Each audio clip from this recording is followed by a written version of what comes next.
She had always been the exemplary employee, her confidant in every decision. But when he crossed the line between professional and personal, he realized that a single gesture could jeopardize everything the businessman fought to maintain. Subscribe to the channel and comment where you're watching from. Let's get to the story. The alarm rang at 5:15 in the morning, as it had for the past 15 years. Helen Martin opened her eyes in her small two-bedroom apartment in Greenwich Village, New York, where she had lived alone since moving from rural Massachusetts to work in the city. At 45, she had developed a meticulous routine that calmed her, a warm shower lasting exactly 12 minutes. Strong American coffee brewed in the Italian coffee maker she had bought on one of her rare vacations, and always 2 slices of whole-grain bread with passion fruit jam. On that March Monday, while choosing the navy blue suit she would wear, always elegant but never too flashy, Helen had no idea that her life was about to change completely. Her brown hair, always tied in a discreet bun, framed a face that still retained the natural beauty of her 40s, marked by almond-shaped eyes that revealed sharp intelligence and small expression lines that told the story of someone who smiled more for others than for herself. The commute to the business district on Wall Street took 40 minutes by subway, a time Helen used to mentally review Edward Smith's schedule for the day, the man for whom she worked as a senior executive assistant. He was the president of Smith & Partners, a century-old family business that had started as a small weaving mill in the early 20th century and had grown to become one of the largest textile conglomerates in the country, with factories spread across 5 states. Edward, at 52, was the kind of man who commanded respect just by the way he entered a room. Tall, with broad shoulders that seemed to carry the weight of generations of family tradition. He had perfectly styled grey hair and blue eyes that could be as cold as ice during a negotiation, or surprisingly warm when expressing gratitude. His presence was magnetic, and Helen had learned to read every micro-expression on his face over the years. "Good morning, Miss Helen," greeted Mr. Johnson, the building's caretaker, when she arrived at 6:40 in the morning. Even being addressed with the respectful title, Helen always felt a tightness in her chest when reminded of her single status. Not out of shame, but from the constant sensation that she had abdicated an important part of life in favor of her career. The office occupied the entire 15th floor of the commercial building, with a privileged view of the city, waking up slowly. The glass walls offered an impressive panoramic view of the New York metropolis, but Helen rarely stopped to admire the landscape. Her desk was strategically positioned in the anteroom of the presidency, functioning as a natural filter between Edward and the outside world.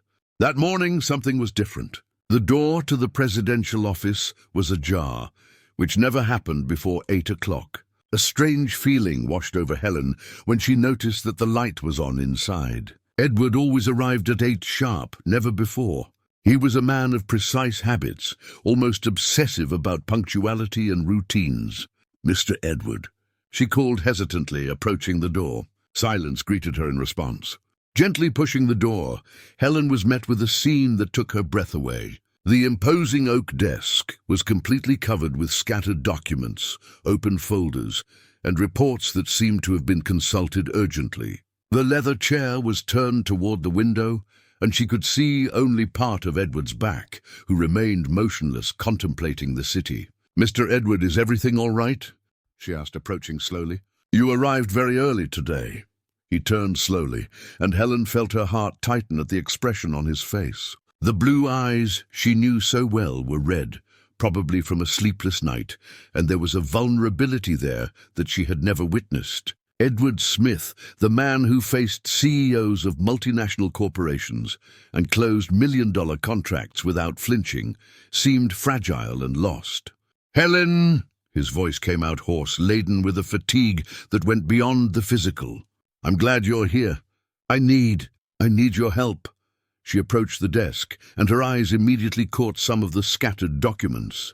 They were financial reports, cash flow spreadsheets, and bank statements. Even upside down, Helen managed to identify red numbers, many red numbers. Her 15 years of experience alongside Edward had taught her to read between the lines of business, and what she saw alarmed her deeply. "What happened?" she asked, momentarily forgetting the formal protocol she always maintained. In that moment, it was not just the executive assistant speaking, but a woman genuinely concerned for someone who, although he had never admitted it, was much more than just her boss. Edward ran his hands over his face, a gesture Helen recognized as a sign of extreme stress. "The investments in the real estate sector, Helen. Remember when we decided to diversify last year? We invested 60% of the company reserves in high-risk real estate funds." Helen's stomach dropped. She remembered that decision perfectly. She had even expressed her concerns at the time, but subtly and respectfully, as she always did. Edward had consulted the best market experts, analyzed projections and detailed studies. The decision seemed solid. "And now?" she asked, although she already knew the answer would be devastating. The real estate market collapsed faster than any projection indicated. The pandemic, changes in consumer behavior, remote work. No one predicted it would be so drastic. Edward stood up and walked to the window, hands crossed behind his back. "We lost 80% of what we invested, Helen. The company that my great-grandfather built it, my grandfather expanded it, my father consolidated it. It's on the brink of bankruptcy."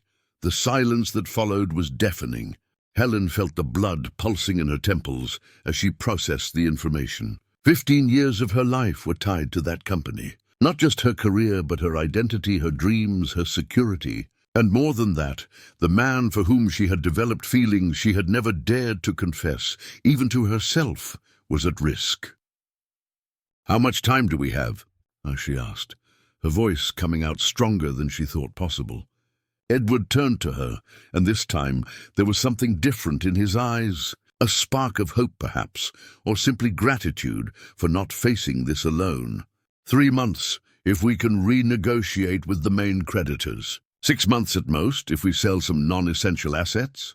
He paused, studying Helen's face. "But that's just to buy time. To really save the company, we would need a miracle." Helen straightened her shoulders, feeling a familiar determination grow within her. It was the same sensation she had when she decided to leave her small town to try her luck in New York at 30. The same strength that made her study business in night classes while working during the day to support herself.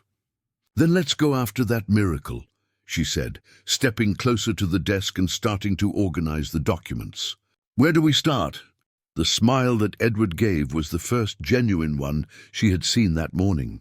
It was a smile that spoke of trust, of partnership, of something that went far beyond the professional relationship they officially maintained. At that moment, as the first rays of sunlight began to illuminate the city through the glass windows, Helen Martin did not know she was taking the first step toward the greatest transformation of her life. The following weeks turned into a true marathon of work that tested the physical and emotional limits of Helen and Edward.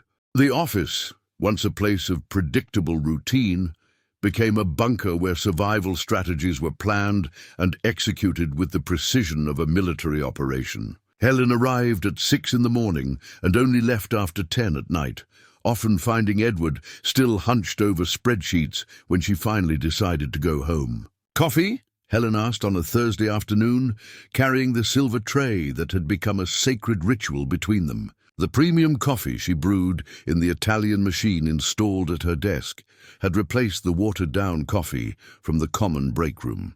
It was a small gesture that Edward appreciated more than he showed, and Helen knew this by the way he closed his eyes while savoring the first sip. "Thank you, Helen. You don't need to worry so much about me," Edward murmured, but he accepted the cup with evident gratitude. Their hands briefly touched during the transfer of the cup, a contact that lasted only seconds but sent an electric current through Helen's arm. She quickly stepped back, pretending not to notice how he had watched her.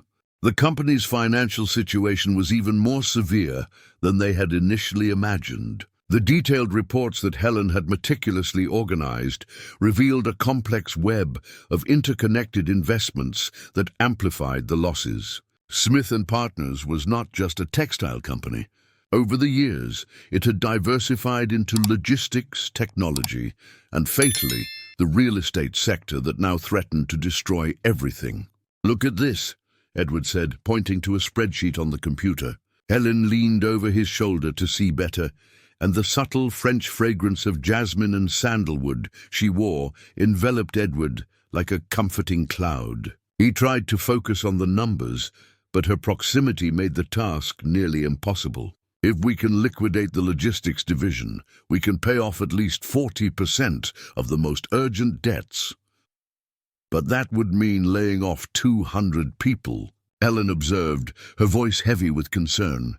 It was this genuine empathy that Edward admired most about her. Even facing the possibility of losing her own job, Helen thought first of the other employees. "Many of them have worked with us for decades. Mr. Johnson from shipping has been with the company for 25 years. Mrs. Smith from cleaning raised 3 children on her salary here." Edward pulled back slightly, creating space between them, but not enough to completely break the intimacy of the moment. "I know, Helen, believe me, this is the last thing I want to do. But if we don't make tough decisions now, we will lose all jobs, not just 200. The reality of the impending layoffs weighed on both of them like a dark cloud. Helen had spent years personally knowing each employee, remembering their children's birthdays, asking about their families, creating bonds that went far beyond the professional. The idea of having to communicate layoffs to people she considered almost family was devastating. "What if we look for external investors?" Helen suggested, returning to her chair and grabbing a notepad. "I know your family has always been against external partners, but maybe it's time to reconsider." Edward's face immediately closed off. The family tradition of keeping the company completely independent was almost sacred. His great-grandfather, an Italian immigrant who arrived in America with just a suitcase of clothes and many dreams, had built the business from scratch with the promise that it would always remain in the hands of the Smith family. "My father would roll over in his grave," Edward said, but his voice lacked the usual conviction. "He always said he would rather see the company close than hand over control to strangers." "But your father isn't here to see his grandchildren grow up without the legacy he worked so hard to leave," Helen gently replied. It was rare for her to contradict him so directly, but the situation demanded brutal honesty. "And he isn't here to see the hundreds of families who depend on the company to survive." Edward stared at her for a long moment, his blue eyes. Helen studied every feature of his face. Her heart raced under that intense gaze. There was something different in the way he had been looking at her lately, an attention that went beyond the professional. It was as if he were truly seeing her for the first time. "How do you always manage to see the human side of everything?" he asked, a question that seemed to come from a very deep place. "In 15 years of working together, you never let me make a decision purely based on numbers. You always remind me of the people behind the spreadsheets." Helen felt her face flush with the unexpected compliment. "It's just, I believe that a company is not just numbers and contracts. It's people, dreams, families. If we forget that, we lose our humanity in the process." At that moment the phone rang, breaking the charged atmosphere that had formed between them. It was Marcus Smith, Edward's younger brother, calling from London, where he had lived for 10 years, working in the international finance market. "It's Marcus," Edward said, answering the call.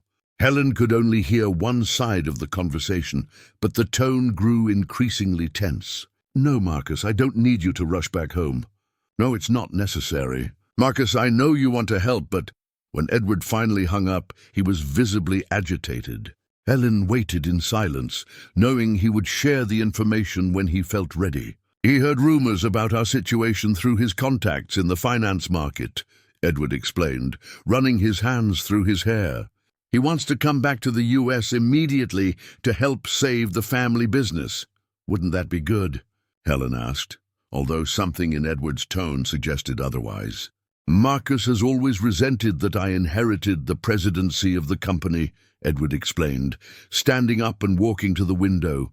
He's 3 years younger and has always been brilliant with numbers, but my father chose to pass control to me because I am the eldest. Marcus went to London shortly after, claiming he wanted to build his own career, but I always knew it was more out of bitterness than ambition.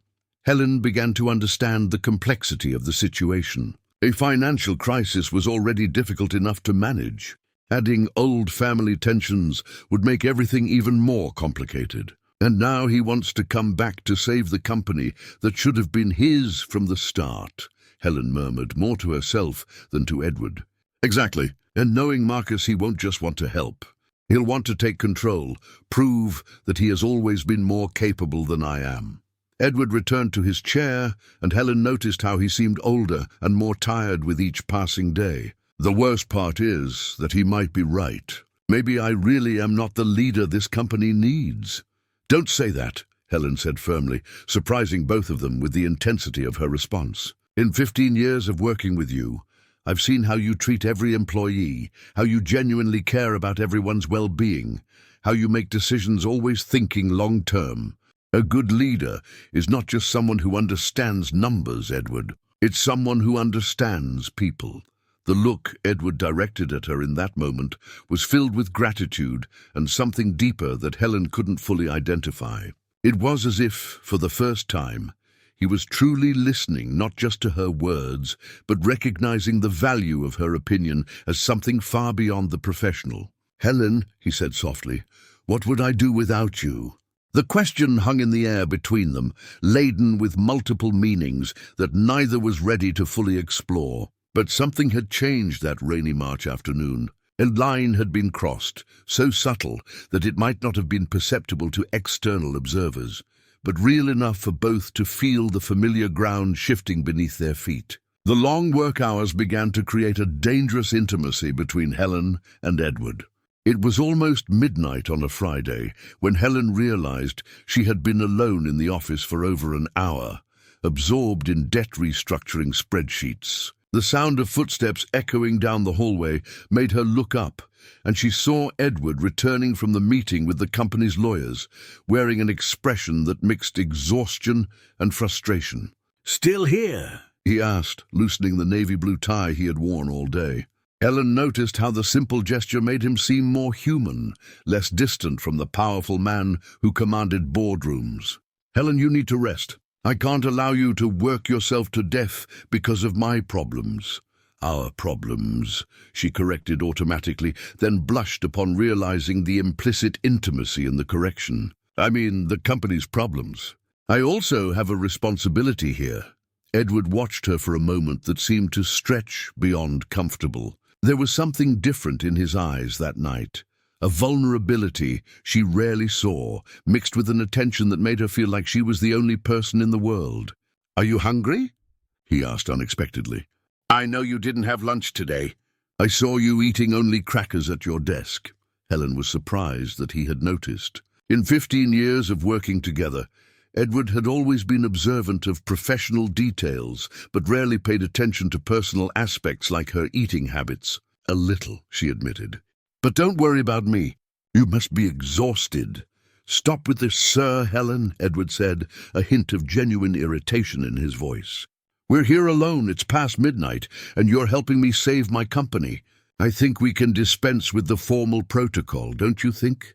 Helen's heart raced at the suggestion of informality. Throughout all these years, she had religiously maintained the respectful distance that her position required. Simply calling him Edward felt like a dangerous transgression. "I have a bottle of wine in the lounge," Edward continued, gesturing toward his executive office, "and I know there are some sandwiches in the fridge in the break room. How about we take a break? We can discuss the lawyer's proposals in a less corporate environment." Helen hesitated. Accepting would mean crossing an invisible line she had carefully kept intact for years. But looking at Edward, really looking, not just as an assistant to a boss, but as a woman to a man, she saw someone who needed company as much as she did. "All right," she finally said, "but only for an hour." The executive office at night was completely different from during the day. The city lights created an intimate atmosphere, and Edward only turned on the desk lamp, leaving the space in a cozy dimness. The premium red wine he served was exceptional, a Cabernet Sauvignon from a vineyard in California that Helen recognized as quite expensive. "Tell me about yourself, Helen," Edward said, settling into the armchair next to her, not behind the desk as he usually did. "In 15 years, I know you came from a small town, that you have a degree in business administration, that you've never married, but I know practically nothing about Helen the person, only about Helen the professional." The wine was having an effect, relaxing the defenses that Helen had so carefully erected. "There's not much to tell," she said, swirling the glass in her hands. "I was born in Springfield, the daughter of an accountant and a primary school teacher. I was always a good student, but my parents thought I should get married and have children, not build a career." "And why didn't you get married?" The question slipped out of Edward before he could censor himself. "I'm sorry, I have no right to ask that." Helen took a larger sip of wine, feeling the liquid courage flow through her veins. "Because I never found someone who made me want to give up the independence I fought so hard to achieve," she replied honestly. "And because—" She paused, realizing she was about to reveal more than she should. "Because," Edward gently encouraged her, "because I fell in love with someone who could never love me back," she said, the words escaping before she could hold them back. The silence that followed was heavy with meaning. Edward stared at her intensely, and Helen saw something move in the depths of his blue eyes. "Helen—" At that moment, Edward's phone rang, breaking the spell that had formed between them. It was his daughter, Isabella, calling from Boston, where she was finishing her MBA at Harvard Business School. "Hi, sweetheart," Edward answered, and Helen could hear the determined female voice on the other end, speaking in English with a slight British accent. "Dad, I heard from Uncle Mark's contacts that the company is going through difficulties. I'm coming back to the States next week. I want to help." Helen saw Edward's face tighten. Isabella Smith, 26 years old, was known for her sharp intelligence and fierce ambition. Graduated in economics from Harvard before heading to Boston, she had always made it clear that one day she would take over the family business. "Isa, you don't need to interrupt your studies for this." "I'm not interrupting anything, Dad. I defended my dissertation last week. I was already planning to come back anyway." Her voice had the same determination that Helen recognized in Edward. "And from what I understand, the company needs fresh blood and new ideas. Isn't that exactly what you always said about the importance of the next generation?" After Edward hung up, Helen noticed the tension in his shoulders. "Has she always been like this?" she asked gently. "Since she was little," Edward smiled, but there was concern in his expression. "Isabella is brilliant, ambitious, and doesn't take no for an answer. Exactly like I was at her age. The problem is she has always seen you as a threat." Helen completed the sentence, demonstrating the sharp perception that Edward admired so much. "She never understood why I trust you so much, why I always asked for your opinion before making important decisions. For Isabella, family is family and employees are employees. She can't conceive that someone from outside could have a special place in the Smiths' lives." Helen felt a knot in her stomach. Isabella's arrival would completely change the dynamic that she and Edward had developed over the years. Worse still, the young woman would arrive just as the professional barriers between them were beginning to dissolve. "Maybe it's better if I look for another job," Helen said softly. "If the situation is so difficult, and now you'll have family issues to resolve." "No," Edward's response was immediate and vehement. "Helen, you are the only person I completely trust in this world. If you leave now, I won't be able to save the company. I won't be able to save anything." The intensity of his declaration surprised them both. Edward abruptly stood up and walked to the window, hands clasped behind his back. Outside, a summer storm was beginning to form, and the first thunder rumbled in the distance. "Edward," Helen said softly, using his name without formal protocol for the first time. "What is happening between us?" He turned to her, and in the reflection of the lightning that began to illuminate the sky, Helen saw a man struggling against feelings that threatened to destroy the carefully constructed professional and social barriers. "I don't know," he admitted. "I just know that when I'm with you, I feel like I can face anything. And when I think about the possibility of you not being here anymore..." He didn't finish the sentence, but he didn't need to. The storm exploded with full force, the rain pounding against the windows with increasing intensity. Helen stood up and walked over to Edward, stopping at a respectful distance, but close enough to feel the heat radiating from his body. "Edward, she began, but the words died on her lips when he turned and looked at her with an intensity that made her tremble. "Helen, I know this is madness," he said, his voice hoarse with emotion. "I know it could destroy everything we've built professionally. I know society will judge that, my family will question, which could ruin your reputation. But I can't pretend anymore that you are just my assistant. I can't ignore what I feel when you're near." Helen's heart raced so strongly that she was sure he could hear it. 15 years of repressed feelings threatened to overflow in that charged moment, both from the storm and the tension between them. "And what do you feel?" she asked, her voice barely above a whisper. Edward took a step toward her, closing the respectful distance they had maintained. "I feel that you are the first person I see when I wake up and the last I think of before I sleep. I feel that your opinion matters more to me than that of any consultant or expert. I feel that..."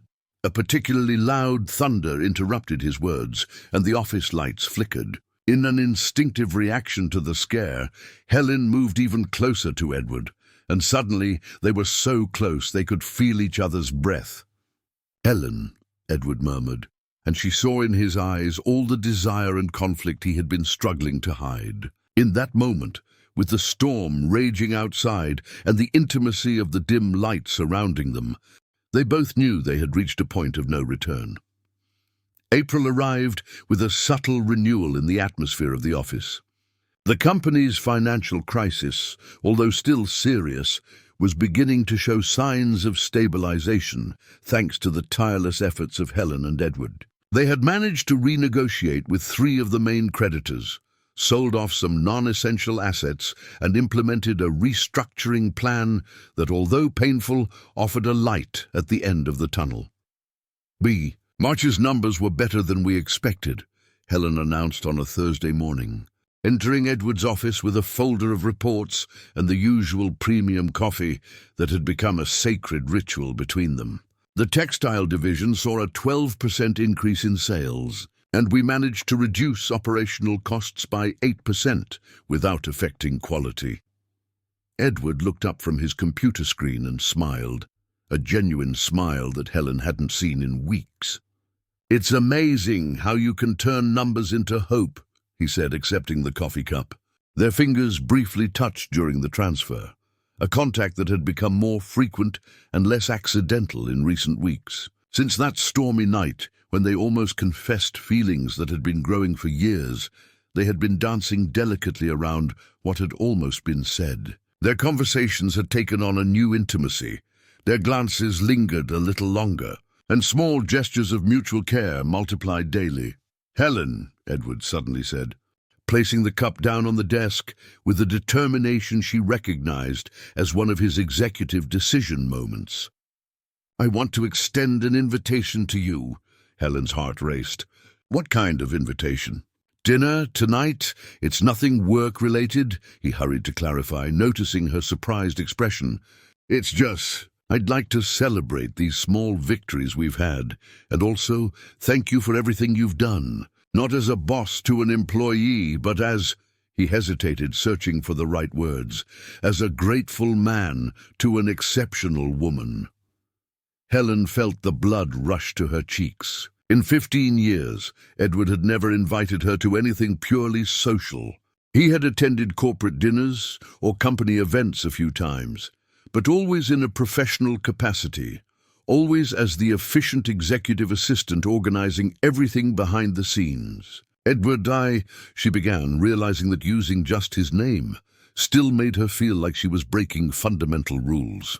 "Are you sure it's appropriate?" "Appropriate according to whom?" he replied, standing up and walking toward the window. Outside, New York was buzzing in its frantic late-morning routine. Helen, we spend more time together than many couples. We know each other's habits better than many people who claim to be close. Why can't we have a civilized conversation in a restaurant? There was logic in his words, but Helen knew they were talking about much more than just a simple, civilized conversation. What if someone sees us? New York is big, but the business circle is small. People talk. Edward turned to her, and the expression on his face was a mix of frustration and determination. Helen, I'm 52. You're 45. We are free and conscious adults. We're not doing anything wrong by having dinner together. The way he said free adults resonated particularly with Helen. She knew that Edward had been officially separated for 3 years, although the divorce had never been finalized due to complications regarding asset division. His ex-wife, Patricia, lived in Miami with her second husband, an American businessman she had met during a business trip. All right, Helen finally said, surprising herself with the decision. But nothing too extravagant. I don't want to seem like I'm taking advantage of the situation. The smile that Edward flashed was radiant. I know the perfect place. Discreet, elegant, with exceptional Italian cuisine. It's a family-owned restaurant in the Upper East Side, frequented more by locals than by tourists or the business circle. The rest of the day passed in a haze of anticipatory nerves for Helen.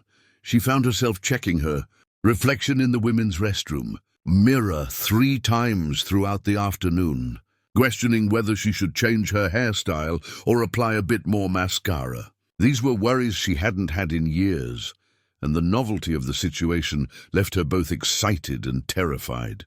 At 7 in the evening, Helen found herself in front of the mirror in her apartment, holding 2 dresses and trying to decide which conveyed the right message. The navy blue was elegant and conservative, suitable for an executive at a professional dinner. The burgundy was bolder, with a discreet yet feminine neckline. She highlighted her fair skin and brown hair. It's just dinner, she murmured to herself, finally choosing the burgundy dress. A dinner among colleagues. But when Edward met her at the entrance of Mamma Mia, in the heart of the Upper East Side, Helen knew immediately it wouldn't be just a dinner among colleagues. The way his eyes lit up when he saw her, how he offered his arm to escort her to the table, the dedicated attention he gave to choosing the wine, everything indicated that this night would be different from any interaction they had had before. The restaurant was exactly as Edward had described, intimate, cozy, with soft lights, and the irresistible aroma of garlic, basil, and fresh pasta permeating the air. The table they had reserved was in a discreet corner, offering privacy without total isolation. You look beautiful tonight, Edward said after the sommelier served the Cabernet Sauvignon they had chosen. Not that you aren't always elegant at the office, but tonight there's something different. You seem free. Helen felt her heart race at the direct compliment. Maybe it's because for the first time in a long time, I'm not timing every minute or thinking about tomorrow's agenda. Exactly. Edward raised his glass in an informal toast, to the temporary freedom from responsibilities and to the possibilities that arise when we allow our professional masks to slip a little. They toasted, and Helen noticed how the delicate sound of crystal echoed symbolically between them. It was as if they were formalizing a transition in their relationship. Tell me something about you that I don't know, Edward asked, settling into his chair and giving her his full attention. In 15 years, you know practically every aspect of my life, my fears, ambitions, flaws, the complicated relationship with my family. But I feel there's still so much about Helen Martin that remains a mystery. Helen swirled the wineglass in her hands, considering what she was willing to reveal. What would you like to know? Your dreams, Edward said immediately. Not the professional ones. I know you've always wanted to advance in your career, gain recognition, financial independence. But the personal ones. What does Helen dream for herself when no one is watching? The question caught her off guard with its depth and intimacy. Helen had spent so much time focused on serving others' dreams that she rarely allowed herself to contemplate her own. "I dream of a house," she said slowly, the words coming from a place she had carefully guarded. "Not an apartment in the city, but a real house, with a garden and space to breathe. I dream of waking up on Sundays without an alarm, making a leisurely breakfast, and reading the newspaper on the porch without worrying about time." Edward listened with absolute attention, and Helen felt encouraged to continue. "I dream of traveling without a professional purpose. Paris, Tuscany, maybe Miami. Places where I can just be a tourist, not the assistant organizing itineraries for others." She paused, taking a sip of wine. "And I dream of having someone to share those experiences with. Someone who sees me as Helen, the woman, not Helen, the efficient professional." The silence that followed was laden with meaning. Edward watched her with an intensity that made her feel as if she were truly being seen for the first time in years. "And why haven't you turned those dreams into reality?" he asked softly. Helen laughed, but without humor. "Because I convinced myself that dreams are luxuries that women like me cannot afford. Women who come from small towns, who fought for every opportunity, who can't afford to seem less dedicated or ambitious than men." "Women like you," Edward repeated, a note of indignation in his voice.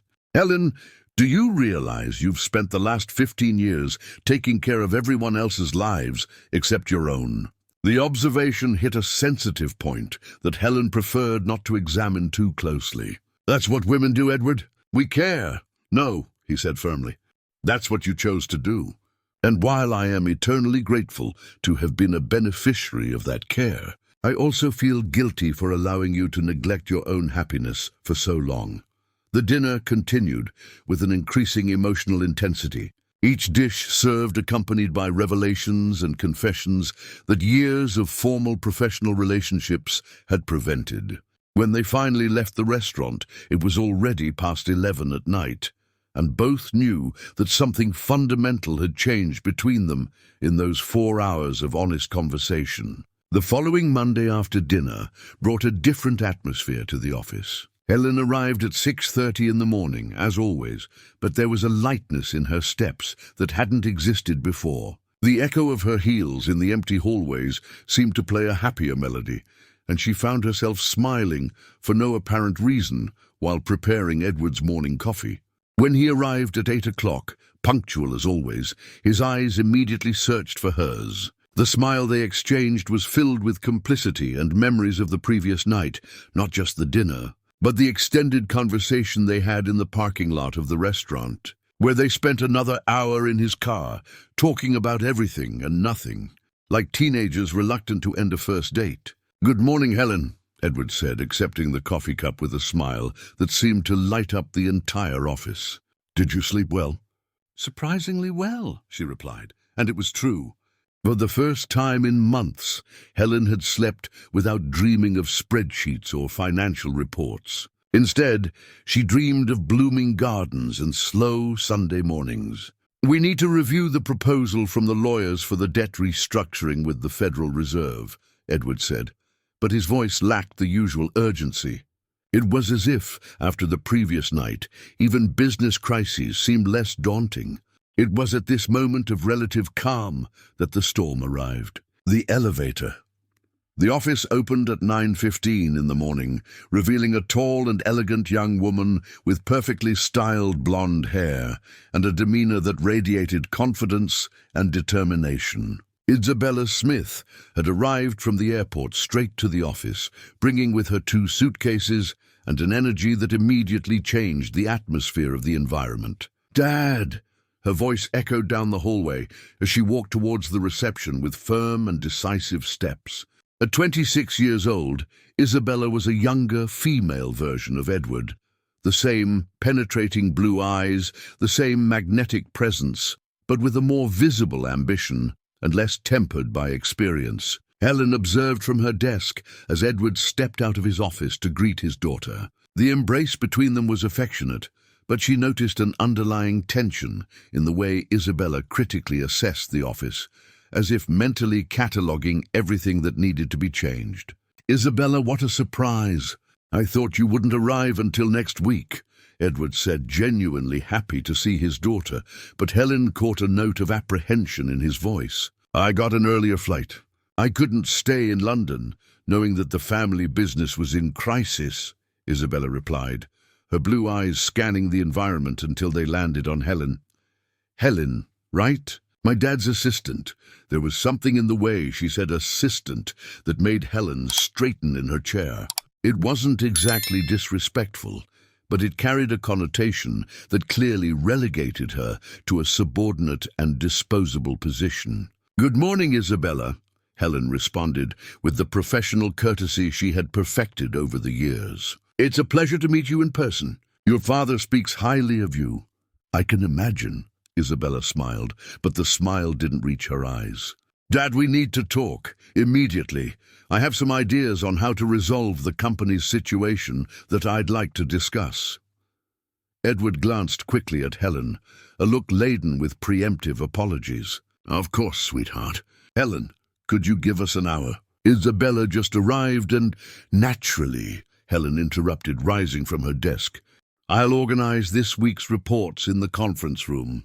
But as she walked towards the conference room, Helen managed to hear the beginning of the conversation through the slightly open door of Edward's office. "Dad, what exactly does she know about the company's financial situation?" Isabella's voice was low, but carried an authority that Helen found impressive for someone so young.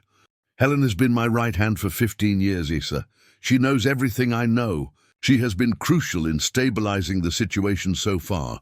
"That's exactly the problem," Isabella retorted. "Dad, you trust people too much. An assistant, no matter how competent, shouldn't have access to such sensitive information about a family business." Helen felt her stomach tighten. Even without seeing Edward's face, she could imagine his expression torn between loyalty to his daughter and defending someone who had been vital to his professional survival. "Isabella, Helen is not just an assistant. She is what, Dad?" Isabella's voice rose a pitch. "An employee, a very well-paid employee, and obviously very close to you, but still just an employee. And now, when we need to make critical family decisions about the future of the company, she's involved in every aspect." The silence that followed was deafening. Helen stepped away from the door, not wanting to hear more, but Isabella's words echoed in her mind like an alarm siren. It was exactly what she had always feared, being seen as an intruder who had overstepped the boundaries of her position. 2 hours later, when Edward finally left his office, his expression was carefully neutral. Isabella followed him, and Helen noticed that she had changed into a sharp business suit, clearly a statement that she was there to work, not just to visit. "Helen," Edward said, his formal tone returning for the first time in weeks. "Isabella will be working with us for the next few months, helping with the restructuring of the company. She will have access to all files and reports, and I would like you to bring her up to speed on all recent developments." "Of course," Helen replied, keeping her voice professionally neutral. "Isabella, I've prepared an executive summary of all the major ongoing projects. I can go over it with you whenever it's convenient." "How about now?" Isabella suggested, but again there was something in her tone that turned a suggestion into a disguised order. "Dad, you mentioned you have a meeting with the suppliers at 2. Why don't you let me and Helen discuss the current situation while you're busy?" Edward hesitated, clearly uncomfortable with the idea of leaving the two women alone. Helen could read in his eyes the conflict between not wanting to offend his daughter and not wanting to abandon Helen in a potentially hostile situation. "It will be fine," Helen said gently, offering a reassuring smile that she didn't feel. "Isabella has the right to fully understand the situation of the family business." After Edward left for his meeting, Isabella settled into the chair across from Helen's desk with a naturalness that suggested she was claiming territory. For the next 40 minutes, she asked precise and incisive questions about every aspect of the financial crisis, demonstrating a business understanding that impressed Helen despite her growing apprehension. "You're very competent," Isabella finally said, closing the last report she had been reviewing. "I can see why my dad places so much trust in you. Thank you," Helen replied cautiously, sensing that there was a second part coming.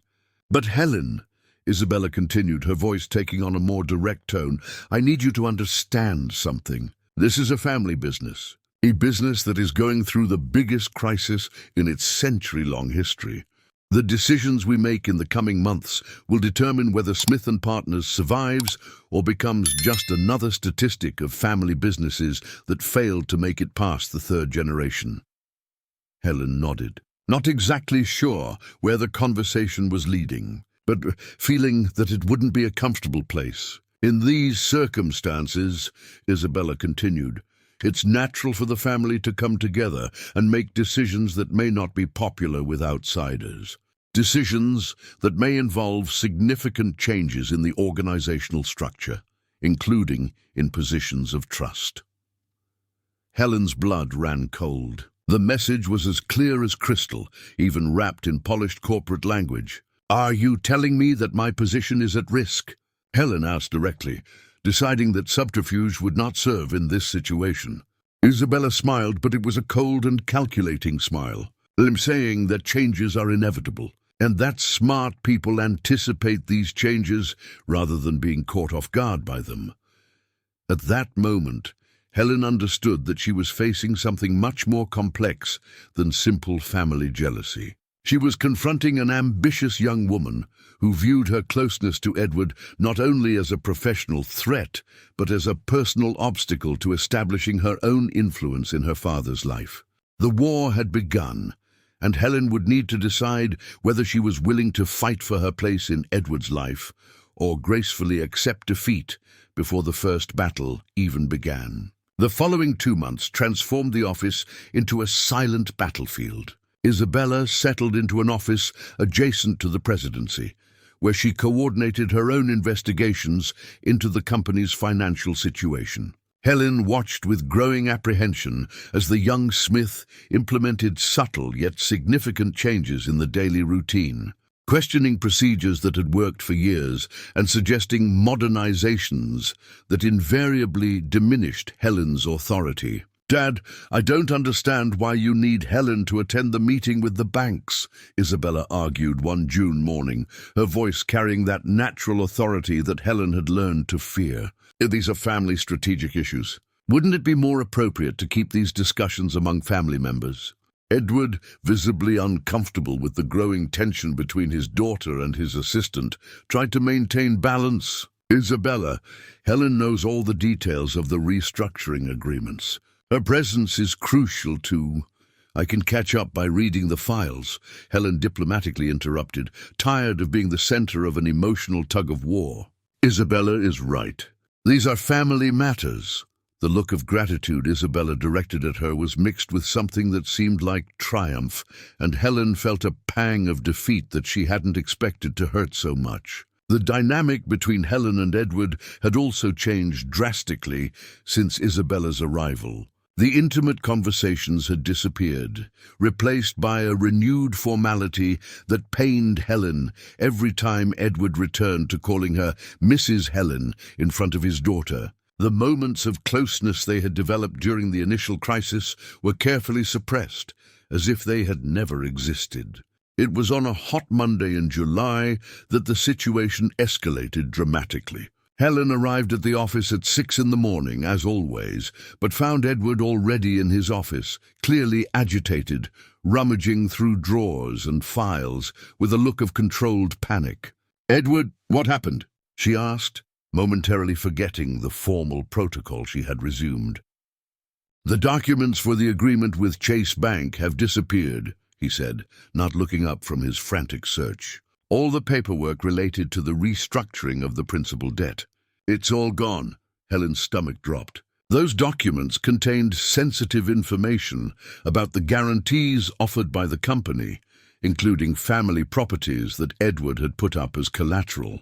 More importantly, they contained the specific clauses of the agreement that they had negotiated so carefully to avoid immediate debt execution. "When was the last time you saw them?" Helen asked, approaching the executive desk and beginning to help with the search. "Friday afternoon. I left everything organized here in the blue folder, as I always do with important documents. Edward stopped searching and looked at her directly. Helen, did you move anything over the weekend? The question hit Helen like a punch to the stomach. In 15 years of working together, Edward had never questioned her integrity or suggested that she might have tampered with documents without authorization. I didn't come to the office over the weekend, she replied, trying to keep her voice steady despite the evident hurt. And you know I never touch your documents without permission. I know. I'm sorry. It's just that... Edward ran his hands through his hair, a gesture that Helen recognized as a sign of extreme stress. Without those documents, we can't prove the terms we negotiated. The bank may demand immediate payment of the entire debt. At that moment, Isabella arrived at the office, visibly surprised to find such activity so early. What's going on? Edward quickly explained the situation, and Helen watched as Isabella's face transformed, shifting from concern to something that seemed almost like satisfaction. Important documents don't just disappear, Isabella said slowly, her blue eyes moving calculatingly between her father and Helen. Someone had access to them. Isabella, Edward warned, sensing the implication in her words. Dad, I'm just being realistic. Who had access to your office over the weekend? Isabella turned to Helen with an expression that mixed false concern with barely concealed accusation. Helen, you have keys to the office, don't you? I do, Helen replied, feeling a trap closing around her. Just like you, just like the cleaning staff, just like the building security. But you're the only one who knows exactly where Edward keeps confidential documents, Isabella continued, her voice taking on the tone of a prosecutor in court. And you're the only one who would benefit if the company faced an even greater crisis. Isabella! Edward stood up abruptly, his voice laden with indignation. This is ridiculous. Helen would never benefit how? Helen interrupted, her own voice growing stronger. If she was going to be accused, she at least wanted to understand the logic of the accusation. A desperate company in crisis needs someone to blame, Isabella explained, with a coldness that shocked Helen. And when that person is discovered and fired, they usually receive a generous severance to keep quiet about the confidential information they know. The silence that followed was heavy with shock and betrayal. Helen looked at Edward, searching for any sign that he didn't believe the insinuations from his daughter, but saw only confusion and conflict in his blue eyes. Edward, Helen said softly, do you really believe I would be capable of this? His hesitation was like a knife. For 2 seconds that felt like an eternity. Edward looked between his daughter and Helen, and she could see the war unfolding in his mind. 15 years of trust and partnership against the natural loyalty to family and the doubts planted by his daughter. I don't know what to think, he finally admitted, and those words shattered something fundamental within Helen. Then let me make your decision easier, Helen said, walking to her desk and grabbing her bag. I'm going home. When you decide whether you believe I'm a thief or just a loyal employee who dedicated 15 years of my life to this company, let me know. Helen, wait, Edward called after her, but she didn't turn around. And Edward, she said, stopping at the door without looking back, when you find those documents, and you will find them, I hope you remember how easy it was to believe I could betray you. During the next 3 hours, Helen stayed in her apartment, alternating between indignation and sadness. 15 years of absolute dedication, unwavering loyalty, personal and professional growth alongside Edward, and everything could be destroyed by the insinuations of an ambitious young woman who saw her as an obstacle. The phone rang at 2 in the afternoon. It was Edward. Helen, we found the documents. Where? Her voice came out colder than she intended. In Isabella's suitcase. She took them Friday to study at home over the weekend and forgot to return them. Helen closed her eyes, feeling a mix of relief and bitterness. And she knew you were looking for them this morning? Edward's silence was answer enough. Helen, I apologize. I know there's no justification for... Edward, she interrupted him, you hesitated. When your daughter accused me of stealing documents, you hesitated to defend my integrity. That hesitation tells me everything I need to know about what you really think of me. That's not true. I was confused. The situation tested our mutual trust, Helen said firmly. And you failed the test. When she hung up the phone, Helen knew that something had changed irreversibly. The trust that had been the foundation of her relationship with Edward was cracked, perhaps irreparably. And worse still, she now knew that Isabella was willing to go to great lengths to push her out of her father's life. The war had escalated to a new level, and Helen would need to decide if she was willing to fight with the same dirty weapons that Isabella was clearly willing to use. The 3 months that followed the document incident marked a profound transformation in the office dynamics. Helen returned to work after 2 days of absence, but something fundamental had changed in how she related to Edward and her own position in the company. The absolute trust that had characterized 15 years of partnership had been replaced by a professional caution that pained both their hearts, even though neither was willing to admit it. "Good morning, Mr. Edward," Helen said one September morning, reverting to the complete formality she had abandoned during the months of crisis. She entered the executive office carrying reports and the morning coffee, but maintaining a physical and emotional distance that hadn't existed for months. Edward looked up from the documents he was reviewing, and Helen saw the flash of pain cross his face upon hearing the formal address. "Helen, please, you don't have to—" "The weekly reports," she interrupted politely, placing the folders on the desk without allowing their hands to touch as they used to. "And the schedule is clear from 2 to 4 for the meeting with the restructuring consultants." The professional dance they performed now was impeccable, but devoid of the intimacy and complicity that had developed during the months of crisis. Isabella watched these interactions with barely concealed satisfaction, clearly pleased that she had managed to re-establish the appropriate boundaries between her father and the employee she considered overly close. But it was during this period of forced distance that Helen began to rediscover aspects of herself that she had neglected for years. Without the emotional intensity of her relationship with Edward dominating her thoughts, she found time and energy to focus on other areas of her life. "Helen, you changed your hairstyle," Carla, the receptionist, remarked one October afternoon. "It's very modern. It makes you look younger." Helen smiled, unconsciously touching her hair, which now fell in soft waves to her shoulders, replacing the conservative bun she had worn for years. "I decided it was time for a change." The change in appearance was just the most visible symbol of deeper transformations. Helen had enrolled in an executive master's program at Harvard, started taking French classes on Thursday evenings, and even accepted some social invitations from colleagues that she had previously declined because she was always focused on work. "Are you going out tonight?" Edward asked one Friday, noticing that Helen was tidying her desk earlier than usual. "I have a social commitment," she replied, efficiently putting the reports away in the drawer. She didn't mention that the commitment was a social gathering with colleagues from her master's program, or that one of the colleagues, Ricardo, a divorced business consultant in his 40s, had shown interest in getting to know her better. Edward watched Helen walk away, noticing how she seemed more confident, more independent. There was a lightness in her movements that he hadn't seen in months, but ironically, it made him feel emptier and more alone than during the worst moments of the financial crisis. "She's different," Isabella commented, appearing beside her father to observe as well. Helen stepped into the elevator. "More distant. That's exactly what you wanted, isn't it?" Edward asked, a note of bitterness in his voice that surprised even himself.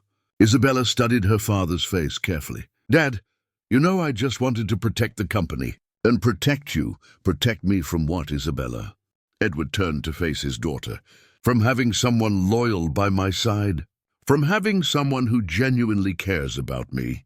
From getting emotionally involved with an employee," Isabella replied directly. "Dad, I saw how you looked at her, how you interacted. It wasn't professional, and it wasn't safe for either of you." Edward fell silent for a long moment, processing his daughter's words. Part of him knew Isabella was right about the unprofessional nature of his feelings for Helen, but another part, a part that grew every day without the closeness and complicity they had developed, questioned whether protecting himself from genuine feelings was worth the price of emotional loneliness. It was on a November afternoon that the first major revelation occurred. Edward was working late when he heard voices coming from Isabella's office. One of the voices clearly belonged to his daughter, but the other was male and disturbingly familiar. Approaching discreetly, Edward recognized the voice of Marcus, his younger brother, who should have been in New York. The conversation he overheard chilled him to the bone. "Things are going exactly as we planned," Marcus said. "Edward is isolated, the assistant has been neutralized, and now you're positioned as the savior of the family business." "We're not done yet," Isabella replied. "We need to ensure she is permanently removed from the equation. As long as Helen is here, she will have influence over Dad." "About that," Marcus said, and Edward could hear the mischievous smile in his voice. "I have a proposal that might interest our dear Helen, an irresistible job offer in another city." Edward felt the blood run cold in his veins. Everything began to make sense. Isabella's sudden arrival, the way she had systematically worked to isolate Helen, the incident with the lost documents. It hadn't been coincidence or family protection.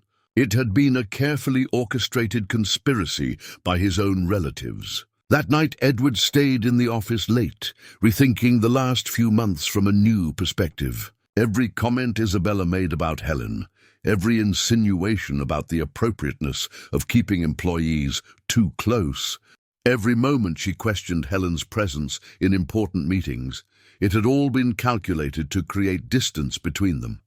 And he had allowed it. Worse still, he had actively participated, doubting Helen when she was accused, treating her with renewed formality, allowing 15 years of mutual trust and affection to be undermined by family manipulations. The next morning, Edward arrived at the office determined to confront his daughter, but found Helen at her desk, clearly agitated, holding a letter that trembled slightly in her hands. "Helen, what happened?" he asked, concern overriding any formal protocol. "I received a job offer," she said, looking up to meet his gaze. "Executive manager for a multinational in Miami. Salary 40% higher than my current one. Company car. Premium health plan." Edward's heart stopped. "And are you going to accept it?"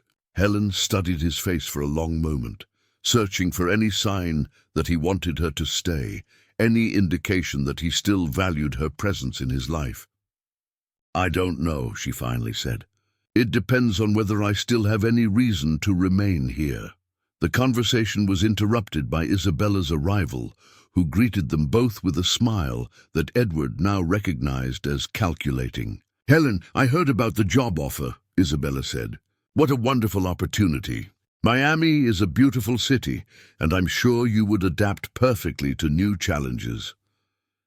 At that moment, watching his daughter actively encourage Helen's departure, Edward fully understood the extent of the manipulation he had allowed to destroy the most important relationship of his adult life. And he realized he was about to lose not only his most valuable assistant, but the woman he had fallen in love with, but lacked the courage to admit it.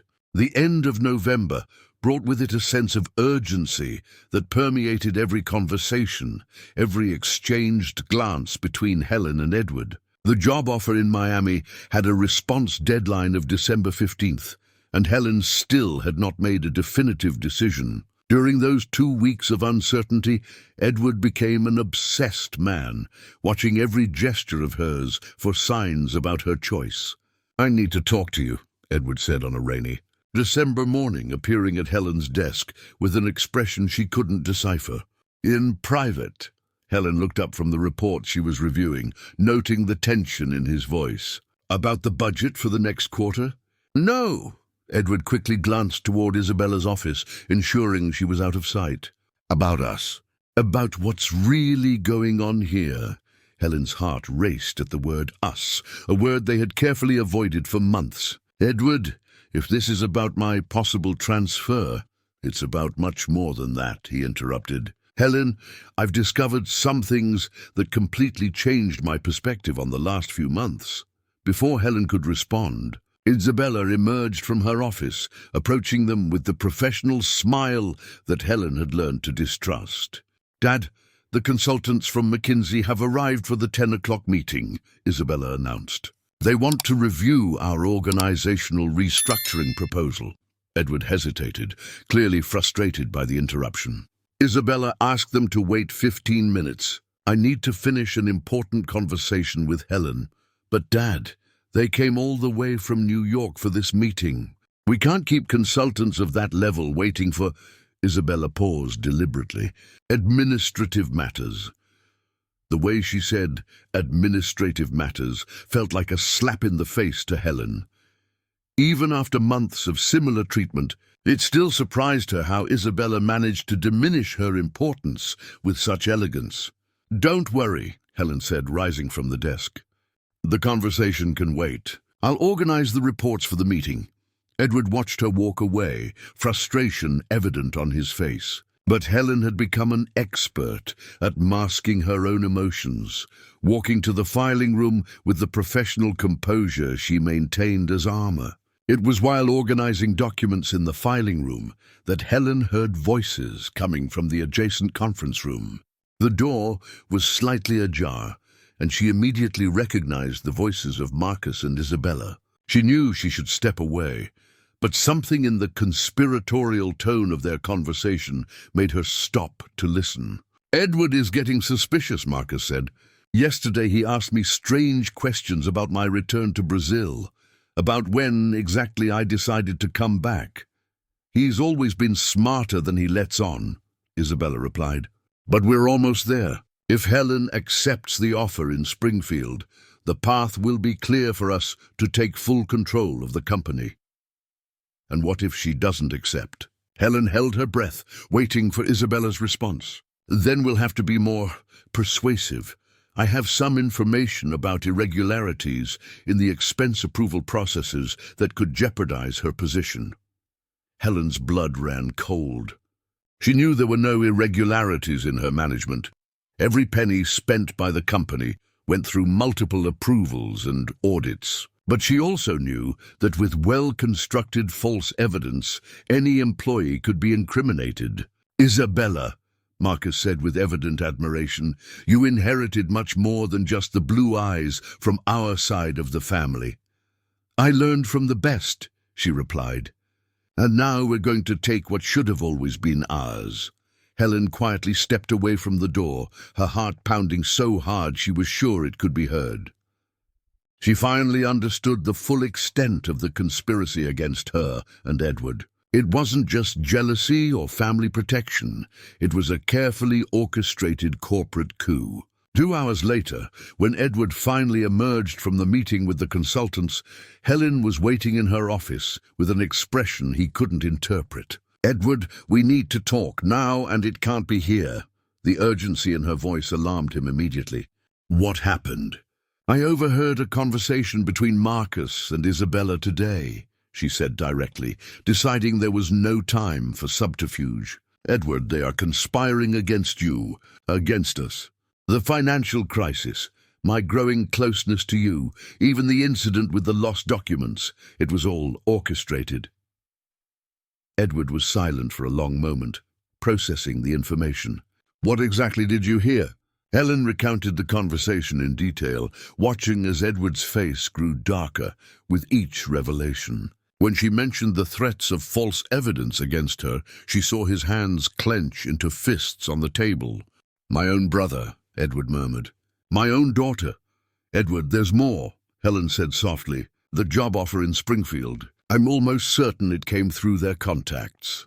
The timing is too perfect to be a coincidence." Edward looked up to meet her gaze, and Helen saw a mix of anger, sadness, and something that seemed like relief. "Helen, do you know what this means?" "It means I was right about you from the start. It means my instincts about who to trust were correct. even when I let them convince me otherwise.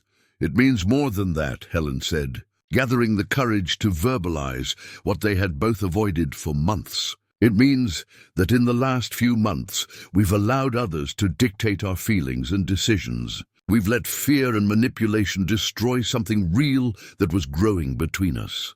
The silence that followed was heavy with possibilities and regrets. Edward reached across the table, gently touching her hand, the first intentional physical contact between them in months. Helen, I made terrible mistakes. I doubted you when I should have trusted you. I let my daughter create a barrier between us when I should have protected what we had. Edward, she said softly, we need to decide what we're going to do now. Marcus and Isabella won't stop. They will keep trying to push me out and take control of the company. Then let's give them a lesson on underestimating the intelligence and determination of Helen Smith, Edward said, a determined smile appearing on his face for the first time in months, and about trying to manipulate Edward Smith. In that moment, sitting in the discreet cafe with the rain tapping on the windows, Helen and Edward began to plan not only how to expose the family conspiracy, but also how to reclaim the relationship they had almost lost to power games and manipulation. The war was far from over, but now they were finally fighting on the same side. The next 10 days were a carefully orchestrated charade. Helen and Edward maintained the appearance of professional distance at the office, but they discreetly met every afternoon to plan their strategy. They had decided that the best way to expose Marcus and Isabella would be to allow them to incriminate themselves, documenting their actions and collecting evidence of their sabotage attempts. Are you sure you want to do this? Edward asked one December morning, watching Helen adjust the small recorder she had bought. If they find out you're documenting their conversations, Edward, if we don't do this now, you will lose the company, and I will spend the rest of my life. Looking over her shoulder, Helen replied, checking to see if the device was well hidden in the lapel of her blazer. Besides, they themselves said they have false evidence against me. We need our own protection. The opportunity they had been waiting for came on a Thursday afternoon. Isabella had scheduled a meeting with the company's lawyers to discuss succession and organizational restructuring issues, claiming it was necessary to formalize her position in the company during the crisis. Edward pretended he needed to leave for a banking meeting, clearing the way for Helen to monitor the situation. What Helen discovered exceeded her worst expectations. The documentation is all here, said Marcus, spreading papers across the conference table. Unauthorized transfers, fraudulent expense approvals, misuse of corporate credit cards, all with Helen Martin's digital signature. Mr. Johnson, Isabella addressed the lead attorney. As you can see, we have substantial evidence of financial irregularities committed by the senior executive assistant. Given the losses already suffered by the company, we cannot allow this situation to continue. Helen felt her blood run cold as she listened through the half-open door. The documents were elaborate forgeries, but convincing enough to destroy her reputation and career. Isabella, the lawyer seemed hesitant, these are very serious accusations. We would need a full forensic investigation before...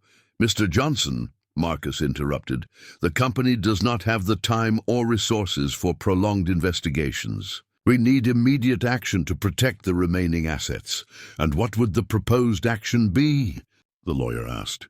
Termination for cause, Isabella replied without hesitation. Based on the evidence of financial misconduct, we can fire her without any severance or benefits. And then, Marcus asked, then we implement the organizational changes we discussed. They officially take over as executive vice president, you return as chief financial officer, and Dad focuses on long-term strategic issues. Helen had heard enough. Silently, she stepped away from the door and sent an urgent message to Edward. Come back immediately. They are moving the pieces now. 20 minutes later, Edward burst into the office like a hurricane. Helen had never seen him so furious. His jaw was clenched, his blue eyes sparkled with rage, and there was a lethal determination in his movements. "Dad!" Isabella stood up from the conference table, clearly surprised by his premature arrival. "I thought you had a banking meeting?" "I did," Edward said, his voice dangerously calm. "A very enlightening meeting with the manager at Chase. Do you know what he told me, Isabella?" Isabella's face paled slightly, but she maintained her composure. "No, Dad, what was it?" "That someone from the Smith family had made specific inquiries about the procedures for taking control of the company in the event of the current president's incapacity." Edward walked slowly toward the table where the documents were spread out. "Inquiries that were made 3 weeks before our financial crisis became public." Marcus stood up abruptly. "Edward, this is ridiculous. Why would I do something like that?" "Excellent question, Marcus." Edward picked up one of the documents from the table, examining it with theatrical attention. "Why would my own brother investigate how to take control of the company before even knowing there was a crisis?" The silence in the room was deafening. Helen remained at the door, watching the Smith family unravel before her eyes. "And you, Isabella?" Edward turned to his daughter. "Care to explain why there are suspicious bank transfers coming out of the company accounts just on the days you claim to have discovered irregularities committed by Helen?" "Dad, you're confused." Isabella tried to maintain control, but Helen could see panic beginning to form in her eyes. "Those transfers they are unauthorized withdrawals made with your digital password," Edward completed. "Withdrawals that were then deposited into offshore accounts linked to Marcus's consulting firm in London." The bomb had exploded. Marcus and Isabella exchanged glances of poorly disguised panic, while the company lawyer began to gather his documents with the haste of someone who did not want to get involved in criminal matters. "Dad," Isabella tried one last time, "you don't understand. We did this to protect the company." "To protect you? Protect me?" Edward laughed, but there was no humor in his voice. "You fabricated a financial crisis, manipulated documents, tried to destroy the reputation of the most loyal person I've ever known, and you call that protection." It was at that moment that something happened that no one expected. "Actually," a female voice said from the door, "they were trying to protect you from discovering the truth about how the crisis really started." Everyone turned to see an elegant woman in her 40s, with blonde hair and green eyes, wearing a perfectly tailored business suit. Helen recognized her immediately from the photographs in Edward's office. It was Patricia, his ex-wife. "Patricia?" Edward looked completely lost. "What are you doing here?" "I came to return something Marcus forgot in Los Angeles," she said, stepping into the room with a folder in her hands. "Documents that prove the financial crisis at Smith & Partners was not the result of failed investments. It was the result of deliberate market manipulation by companies controlled by Marcus and some of his associates in London." The silence that followed was absolute. Helen felt as if the world had stopped spinning. "You see," Patricia continued, addressing Edward primarily, "Marcus wasn't trying to save the family business. He was trying to force its bankruptcy to buy it for a fraction of its real value and resell it to international investors." "And Isabella?" Edward asked, his voice coming out as a whisper. "Isabella discovered the plan 2 weeks ago and decided that instead of exposing Uncle Marcus, she would prefer to use him for her own ends. She planned to take control of the company before Marcus could execute his sale." Helen watched Edward process the magnitude of the betrayal he had suffered. Not just one, but 2 members of his family had conspired against him, each with different but equally devastating motivations. The woman he had loved for 20 years had returned, to save him from his own relatives he should have trusted. And the assistant he had trusted more than anyone else in the world had been the only one trying to protect him from the beginning. Edward Smith's world had been completely turned upside down, and Helen knew that the next few minutes would determine not only the future of the company, but the future of all the relationships that truly mattered in their lives. The 6 months following the revelation of family betrayals were the most transformative in Edward and Helen's lives. The conference room, where everything had unfolded that December afternoon, had become a dividing landmark between the before and after of their lives. Marcus was immediately removed from any role in the company and faced criminal charges for fraud and market manipulation. His actions in London had been investigated by British authorities, and he was now dividing his time between lawyers and desperate attempts to negotiate settlements to avoid prison. The family's century-old company had survived, but the scar of betrayal would remain forever.